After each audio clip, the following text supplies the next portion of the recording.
Kiavik, le podcast, deuxième épisode. Merci à vous de nous retrouver sur ce podcast. Je vous rappelle que le concept de ce podcast est simple. C'est une source d'information pour vous qui voulez vous lancer dans l'impression murale. On parle business, on parle technologie, on parle aussi même de la concurrence par moment. Vraiment, l'idée est simple. Regrouper le plus d'informations pour vous qui êtes sur le point de vous lancer dans l'impression murale. Et aujourd'hui, j'ai un nouvel invité. Salut Maxime.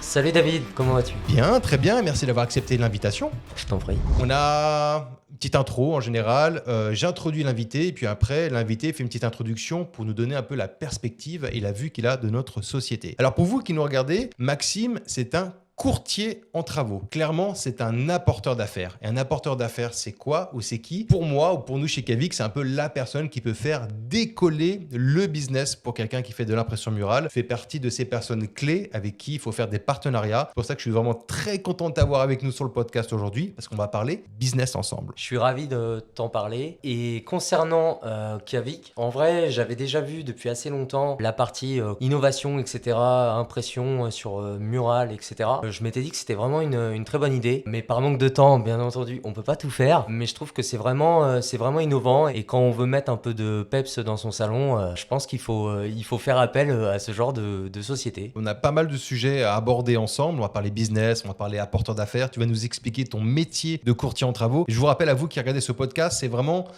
un des partenaires vraiment essentiels à mettre en place. Des courtiers en travaux, on en trouve partout. Arrête-moi si je me trompe, mais on trouve des indépendants, des franchisés. Pour commencer, est-ce que déjà tu peux nous expliquer ton métier de courtier en travaux, un peu la définition du courtier en travaux? En fait, le courtage en travaux, c'est venir amener un service à un client pour répondre à son besoin de la meilleure façon possible. On est là pour trouver tous les clients qui souhaitent faire des travaux chez eux, qui souhaitent délayer toute la partie gestion, etc. Et nous, on vient directement leur apporter notre réseau d'artisans que nous avons sélectionné directement avec notre charte qualité. À partir de ce moment-là, on va venir organiser tout le chantier, planifier le chantier, sélectionner les matériaux avec directement les clients, leur conseiller sur des choix d'aménagement, des choix techniques en fonction de leur budget également. Nous, aujourd'hui, on est là pour essayer de répondre à la demande de la meilleure façon possible, donc en ayant des devis rapides, faits de façon rapide. En général, en 48 à 72 heures, ils ont un devis.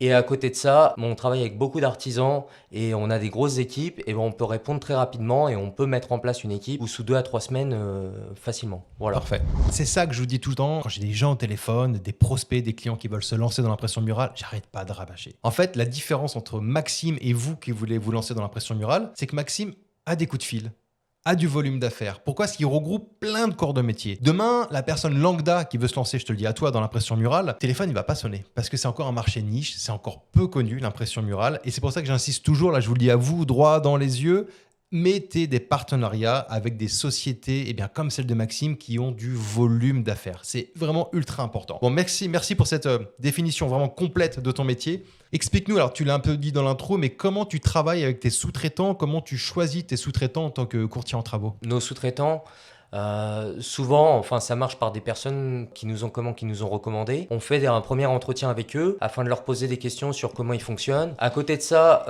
on se rend également sur certains de leurs chantiers en cours de réalisation ou finalisés afin de voir, on va dire, la qualité des prestations et également au début de notre engagement au sein de notre portefeuille d'artisans.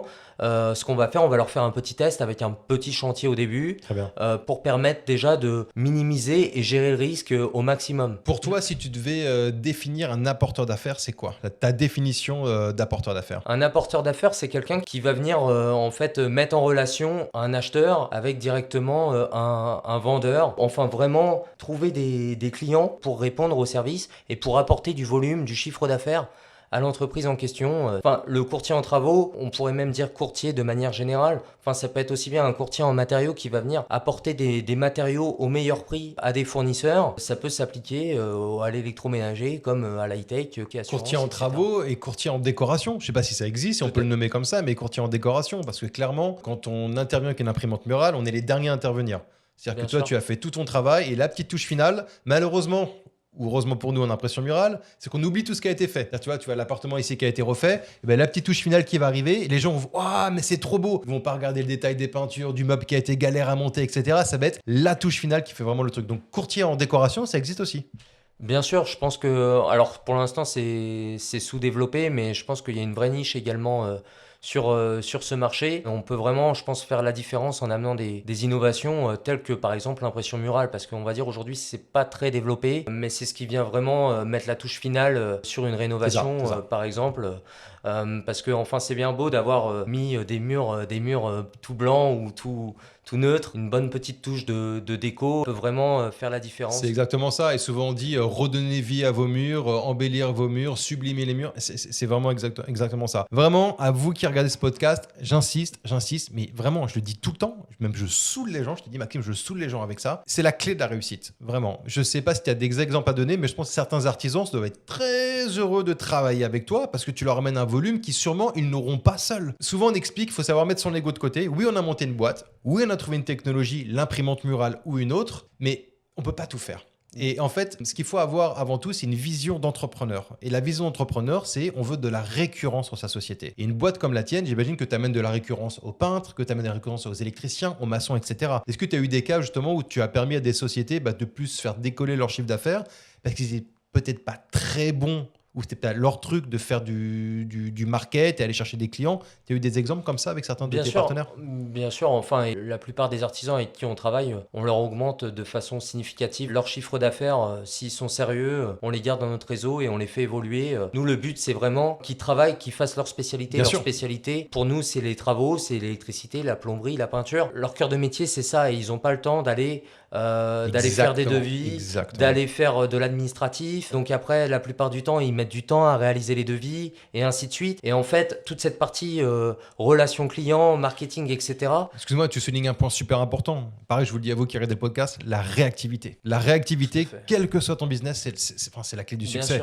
Bien sûr, ça paye énormément et nous aujourd'hui c'est comme ça qu'on se différencie des autres dans le sens que on est très réactif, on a des devis qui sont très rapides. Quand la plupart des artisans, des fois ça traîne sur plusieurs semaines et ils sont même pas sûrs de signer le chantier. Nous on a déjà fait tout ce travail en amont, on a déjà tout filtré et quand on appelle l'artisan, il est sûr d'avoir le chantier. Donc en fait, tout le temps qui passe, c'est vraiment à faire son travail en majorité Il est focus. et voilà, et Il est ça, focus. je pense qu'il faut l'appliquer à tous les domaines et également à tout ce qui est peinture, etc. Si demain vous avez une personne qui vous amène tous les chantiers murales et que vous n'avez plus qu'à déplacer votre machine et à bonheur. faire les chantiers C'est le kiff. sans avoir à faire de marketing, sans avoir à faire d'administratif, sans avoir à faire de devis, juste signer et travailler, Et bosser. c'est génial. Et tu te relèves un facteur stress énorme. Exactement, ouais. Alors, on va aborder un sujet que vous adorez tous, l'argent. L'argent. Clairement, explique-nous comment, alors toi, avec ta société Invest Travaux, en tant que courtier en travaux, tu te rémunères. Comment tu gagnes ta vie? Alors vous qui regardez le podcast, c'est une partie vachement importante. Vous allez vous dire, ouais, mais le courtier il va me prendre une blinde. Explique-nous justement, Maxime, comment en tant qu'apporteur d'affaires pour des sociétés d'impression murale, tu peux te rémunérer sans tuer le prix de la prestation. Alors nous, Piège. Nous, en fait, aujourd'hui, vu qu'on apporte des affaires aux artisans toute l'année, on connaît les prix des prestations, etc. Donc, on lisse toute l'année, les prix sont similaires et ça va pas varier suivant les clients, etc. Ouais. C'est toujours Déjà très bien. rectiligne et Très constant et c'est ce qui permet en fait d'avoir une régularité et d'avoir toujours des chantiers. Parce que si il y a des artisans, ils font varier le devis en fonction des clients, C'est pas bon et ça. en fait, on va jamais durer. Et ça va savoir de toute façon. Bien Et sûr, puis c'est tout pas à bon. fait. Tu vas peut-être faire un coup, mais tu vas griller ta boîte. À quoi ça sert? Tout à fait. Donc le but, c'est vraiment d'apporter cette constance-là. Le prix qu'on met, c'est le prix de l'artisan. Dans le sens que aujourd'hui, l'artisan nous fait totalement confiance sur les devis qu'on a réalisés. Donc il va signer le devis et à la suite de ça, il va nous reverser une rétro-commission sur le montant des travaux qui peut varier. En général, c'est entre 12 et 15% C'est du ça. chantier. Allez, Voilà. cas concret, demain, tu vends une impression murale 1000 euros à un client. Ouais, Donc le client paye 1000 euros sur l'impression murale.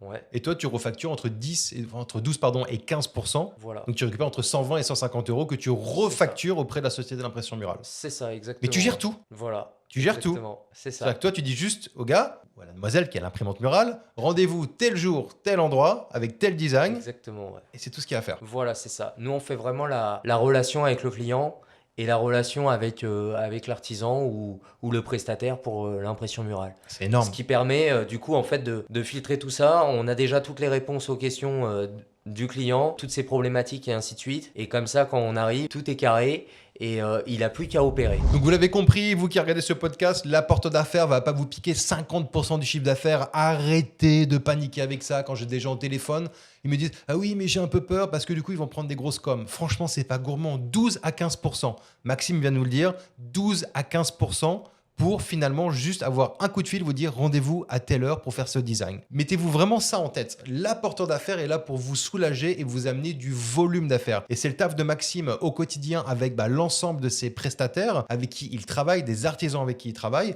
12 à 15%, c'est pas gourmand. Peut-être que tu connais d'autres pourcentages sur d'autres apporteurs d'affaires, le maximum. Alors toi c'est 12 à 15 chez Invest Travaux, mais d'autres boîtes ils peuvent prendre combien au maximum à ton avis? Le courtier en travaux, en général, on va dire, il se trouve sur une fourchette, on va dire, assez moyenne. Mais après, si par exemple on prend un architecte, souvent on est plus autour des 20-22%. C'est différent, c'est un autre corps Voilà. de métier. D'autres charges aussi pour l'architecte. Bien sûr, tout à fait. différent. Une responsabilité différente Exactement. également. Mais ça, on va dire, c'est le maximal qu'on va trouver sur ce genre de choses. Quelqu'un que tu as testé sur un chantier, tu as vu comment il travaillait, un artisan que tu sélectionnes et tu deviens donc son apporteur d'affaires. Au bout de combien de temps une personne qui passe un deal avec toi en tant qu'apporteur d'affaires peut espérer avoir un premier contrat en étant objectif? Sur l'impression murale. Sur l'impression murale, ouais. C'est particulier, je le sais. Franchement, honnêtement, comme ça, je ne saurais te dire. J'ai pas testé le marché, j'ai pas proposé l'impression murale. Comment tu la vendrais cette prestation? Comment tu ferais pour dire à un client qui vient te voir pour une extension, une réno? Comment tu amènerais ce côté déco en plus? Je lui soulignerais plus un problème,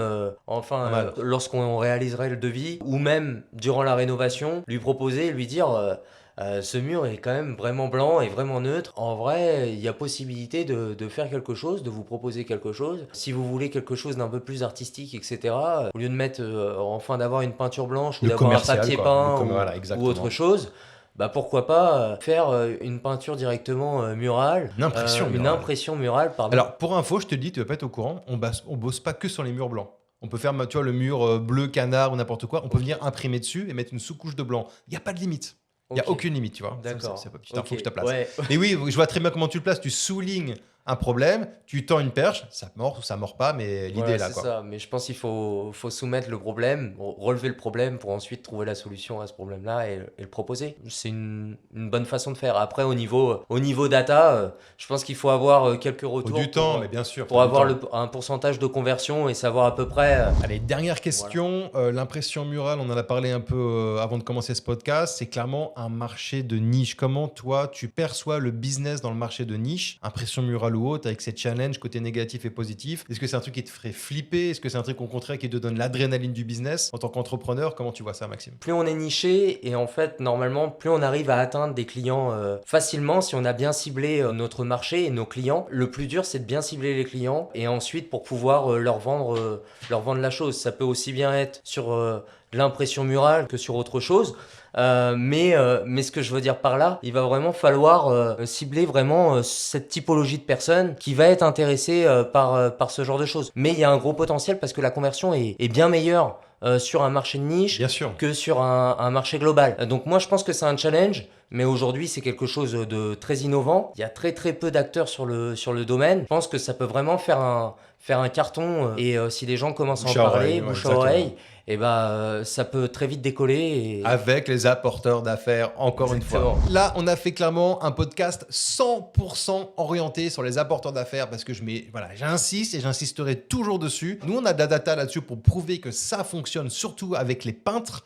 Ça fonctionne très bien. On va faire plein d'autres podcasts. On parlera avec des juristes, avec des comptables, avec des banquiers, avec le réseau Initiative, avec un certain ministre de l'économie dont j'attends toujours la réponse. Monsieur le ministre, si vous regardez la vidéo, on attend encore la réponse. Vu qu'il est à Annecy, c'est quand même assez facile. Bref, restez vraiment à l'écoute, à l'affût. Abonnez-vous sur Kavik Vertical Print sur YouTube pour avoir les dernières vidéos podcasts et les versions longues. Sur YouTube, on vous met vraiment le contenu le plus long où on développe, on prend le temps de développer. Et sur l'ensemble des réseaux sociaux, sur TikTok, sur Facebook, sur Instagram ou les shorts encore sur YouTube, on est là pour vous donner des avant-après, vous montrer à quel point cette technologie est juste incroyable. Et merci aux 125 000 abonnés qui nous suivent sur l'ensemble des réseaux sociaux. Maxime, un grand merci pour le temps que tu as passé avec nous. Merci à toi pour cette invitation en tout cas. Bon, est-ce que je peux te mettre en relation avec l'imprimante murale qui est pas loin d'Annecy, avec notre ami Benoît et voir ce que vous pouvez faire ensemble? Avec grand plaisir en tout cas. Comme ça, on verra s'il y aura de la data à sortir. Ouais, super. Merci beaucoup, à bientôt sur les réseaux. Merci à tous.